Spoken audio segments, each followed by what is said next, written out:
From Hollywood, it's Mike Douglas, People Now.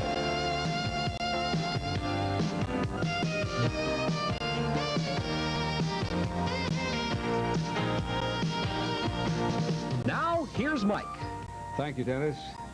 Hello out there, and I want to tell you, playing hooky sometimes pays off, as our first guest found out when she cut classes to audition for Broadway's Wish You Were Here. Yeah. She not only landed the role, but she caught the eye of Richard Rodgers, who cast her in the last National Touring Company of Oklahoma. She's appeared in many musicals, The Sound of Music, South Pacific, and The King and I.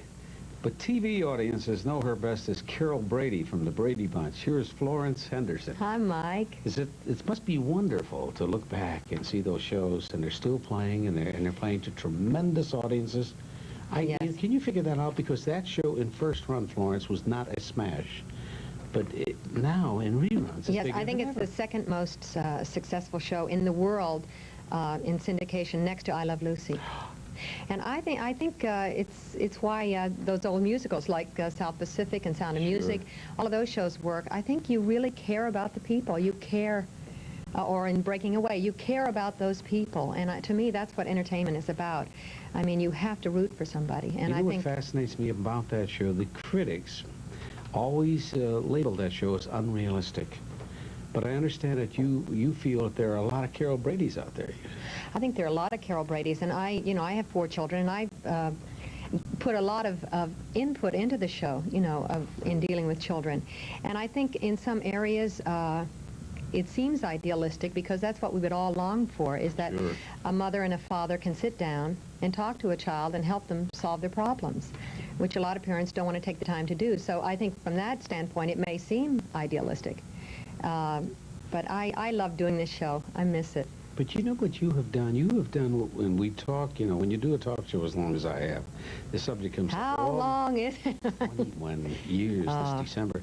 But the subject always comes up about combining a career and a family. Mm-hmm. And you have made it work. And I say made it work because I know it takes a great deal of effort on both parts. There was a time when your husband was back east, and you were all over the place. Yeah. And now he's out here, you're maintaining a home out here, and it's, you kind of settle down, and you're very successful.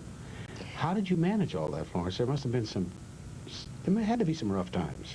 Oh, sure. Well, I think in any marriage there are rough times. I think when a wife chooses also to have a career and to have children, that you do place an extra burden on yourself. But your guy must be a special guy down there. I think Ira Bernstein, my husband, is a very special man. He never, long before Women's Live, I was working and got married very young and had my first baby 10 months after I was married. And I suffered a lot of guilt because there wasn't Women's Live to say, hey, go for it, get out there and do it. It was just an inner thing that I had. I didn't feel that I ever neglected my children. I think they know that I love them more than anything, and that they are my first priority, but my work is my second. That's lovely to hear.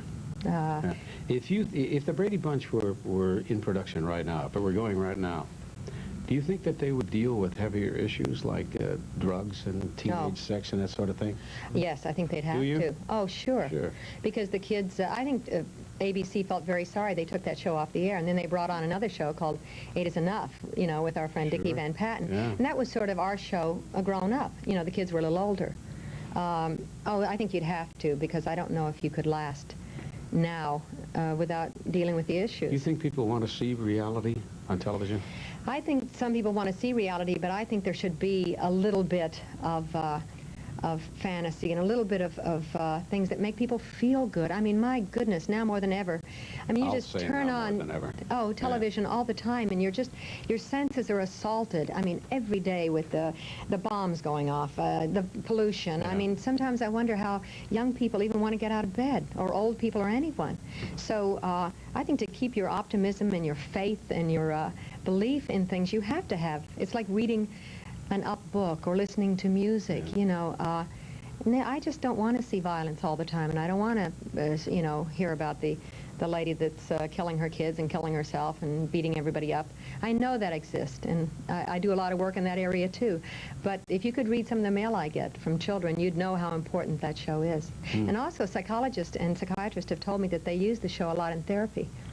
That's The Brady Bunch. Yeah. You know, the Mrs. Brady, it must be a tough stereotype to break, though. But I understand you handle it very easily and quickly in your nightclub act.